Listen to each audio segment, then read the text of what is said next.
वक्फ कानून के खिलाफ दायर याचिकाओं पर 16 अप्रैल को सुप्रीम कोर्ट में सुनवाई होनी है, लेकिन इससे पहले वकील विष्णु शंकर जैन ने बड़ा ऐलान कर दिया है। दरअसल उन्होंने कहा है कि हम वक्फ एक्ट 1995 को सुप्रीम कोर्ट में चुनौती देंगे। तो इस तरीके से ओवैसी, ममता बनर्जी, अखिलेश यादव से लेकर all India Muslim personal law board की मुश्किलें अब विष्णु शंकर जैन बढ़ाते हुए दिख रहे हैं। उन्होंने ये साफ तौर पर कहा है कि वक्फ एक्ट जो है 1995 उसमें अभी भी कुछ खामियां हैं, तो ऐसे में हम सुप्रीम कोर्ट में उसे चुनौती देंगे। उन्होंने वक्फ संशोधन एक्ट 2025 के बारे में बातचीत करते हुए कहा कि ये एक प्रभावी कानून है, यानी सरकार की उन्होंने तारीफ की है। तो इस तरीके से अब कहीं ना कहीं मुश्किलें जो हैं वो ओवैसी, ममता बनर्जी, अखिलेश यादव, कपिल सिब्बल जैसे वकीलों के लिए सुप्रीम कोर्ट में आसान नहीं रहने वाली है। जो वक्फ संशोधन कानून को सुप्रीम कोर्ट में जिन्होंने चुनौती दी है, सुप्रीम कोर्ट में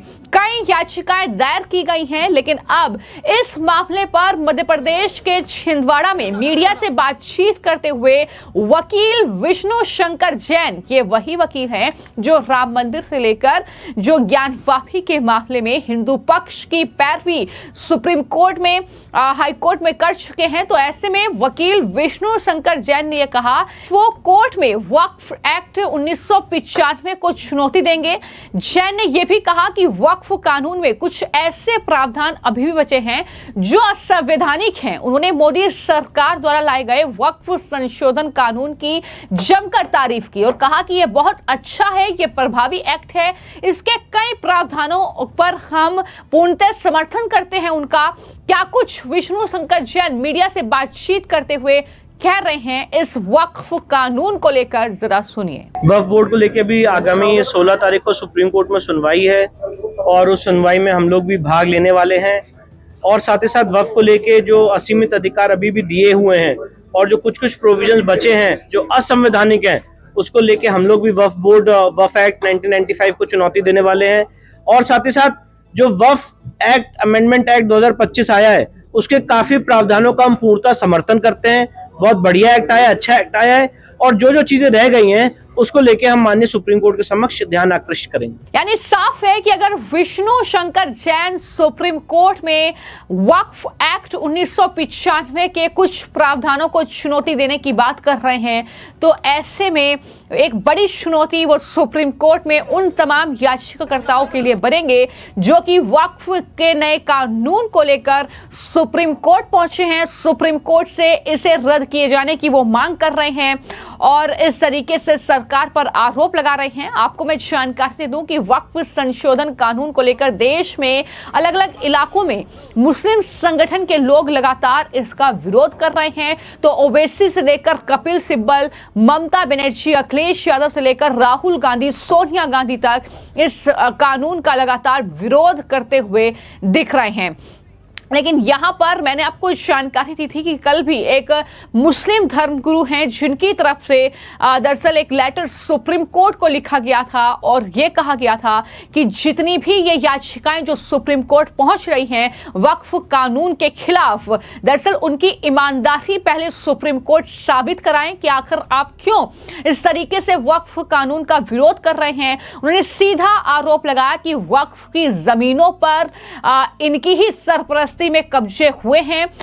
इन्होंने ही कब्जे करवाए हैं, इन्होंने ही अपना जेब भरने का काम किया है, इन्होंने ही पैसा कमाया है। तो ये तमाम चीजें उनकी तरफ से कही गई थी और आज वकील विष्णु शंकर जैन सीधे तौर पर यह ऐलान कर रहे हैं कि वो भी सुप्रीम कोर्ट जाएंगे, वो भी वक्फ एक्ट 1995 को सुप्रीम कोर्ट में चुनौती देंगे, क्योंकि अभी भी उसमें कई प्रोविजन ऐसे हैं, कई प्रावधान ऐसे हैं जो कि सही नहीं है, जो असंवैधानिक है, इसलिए वो वो सुप्रीम कोर्ट का दरवाजा खटखटाएंगे। मैं आपको जानकारी दे दूं कि अब तक कांग्रेस पार्टी समेत कई पार्टियां और अलग अलग मुस्लिम संगठनों की तरफ से कुल 15 याचिकाएं सुप्रीम कोर्ट में दायर की गई हैं और इस मामले पर 16 अप्रैल को सुनवाई होगी। सीजेआई जस्टिस संजीव खन्ना की अगुवाई वाली 3 सदस्यीय जो पीठ होगी वो इस मामले पर सुनवाई करेगी। तो इस तरीके से इस मामले पर सुनवाई होगी। हालांकि क्या कुछ सुप्रीम कोर्ट की तरफ से कहा जाएगा, क्या कुछ चीफ जस्टिस ऑफ इंडिया की तरफ से इस पर टिप्पणी की जाएगी, ये कहीं ना कहीं देखना होगा। ये अभी सवाल बना हुआ है क्योंकि लगातार इस बात को लेकर भी चर्चा चल रही है कि क्या संसद से जो कानून बन चुका है, जो राष्ट्रपति के हस्ताक्षर के बाद देश भर में लागू हो चुका है, क्या उसे रद्द करने का प्रावधान जो है वो सुप्रीम कोर्ट के पास है? क्या सुप्रीम कोर्ट उसे रद्द कर सकता है? तो इसको लेकर भी अलग अलग राय लगातार वकीलों की और पूर्व जो जज हैं उनकी सामने आ रही है। लेकिन इन सब के बीच सुप्रीम कोर्ट में भी एक बड़ी जो राजनीतिक जंग है वो कहीं ना कहीं वक्फ कानून को लेकर देखने को मिल सकती है, क्योंकि एक तरफ वो लोग हैं जो इस कानून का समर्थन कर रहे हैं, जो इसे सही बता रहे हैं, वो सुप्रीम कोर्ट पहुंच चुके हैं। एक तरफ वो लोग हैं जो वक्फ कानून को गलत बता रहे हैं, सरकार पर आरोप लगा रहे हैं, एक तरफ वो लोग हैं। तो कहीं ना कहीं ये पूरी जो कानूनी लड़ाई होगी ये भी दिलचस्प होगी। और इस बीच जो मैं आपको जानकारी दूं कि वक्फ संशोधन कानून को लेकर देश भर में जो लगातार विरोध प्रदर्शन चल रहा है, अलग अलग मुस्लिम संगठन के लोग प्रदर्शन कर रहे हैं। केरल से लेकर बंगाल तक, राजस्थान से लेकर भोपाल तक मुस्लिम संगठनों ने इस कानून का विरोध करने की बात कही है, सड़कों पर उतरे हैं, तस्वीरें आप देख रहे हैं। वहीं बीजेपी ने तैयारी कर ली है कि वक्फ एक्ट के फायदों का प्रचार करने और विपक्ष की आलोचना का मुकाबला करने के लिए 20 अप्रैल से 1 महीने तक लगभग वो जन जागरूकता अभियान की शुरुआत करेंगे। इस अभियान में विशेष रूप से मुसलमानों को लक्षित किया जाएगा और बताया जाएगा कि आखिर वक्फ कानून जो बना है, जो नया ये कानून है, इसमें क्या क्या प्रावधान रखे गए हैं, कैसे जो मुस्लिम समुदाय के लोग हैं उनको फायदा होने वाला है, और किस तरीके से जो वक्फ की संपत्ति को लेकर लगातार जो बातें की जा रही हैं कि सरकार उस संपत्ति को कब्जा कर लेगी और अडानी अंबानी को बेच देगी, मोदी इस संपत्ति को लेकर भाग जाएंगे, इस तरीके की बातें जो लगातार विपक्ष की तरफ से की जा रही है, उसमें कितनी सच्चाई है? आखिर क्या कुछ इस कानून के भीतर है, क्या प्रावधान है, किस तरीके से महिलाओं की भागीदारी बढ़ेगी, किस तरीके से अब वक्फ की संपत्ति का ब्यौरा देना होगा,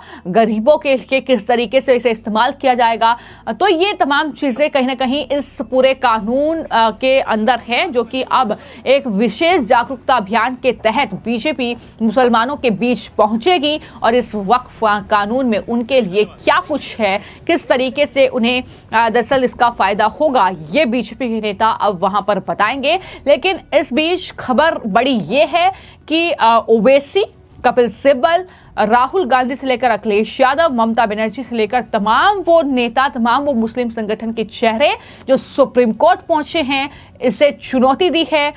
इसे रद्द करने की मांग कर रहे हैं और ये मुसलमानों के खिलाफ है ये कहते हुए। लेकिन अब उन्हें कहीं ना कहीं इस तरीके से विष्णु शंकर जैन जैसे जो दिग्गज वकील हैं उनकी याचिका का सामना भी करना होगा। और इस तरीके से कई और जो मौलाना हैं, कई और मुस्लिम धर्मगुरु हैं, उन्होंने भी कहीं ना कहीं मुश्किलें इनके लिए बढ़ा दी हैं। फिलहाल आपकी इस पूरे मामले को लेकर क्या राय है, हमें कमेंट बॉक्स में जरूर लिखें। धन्यवाद।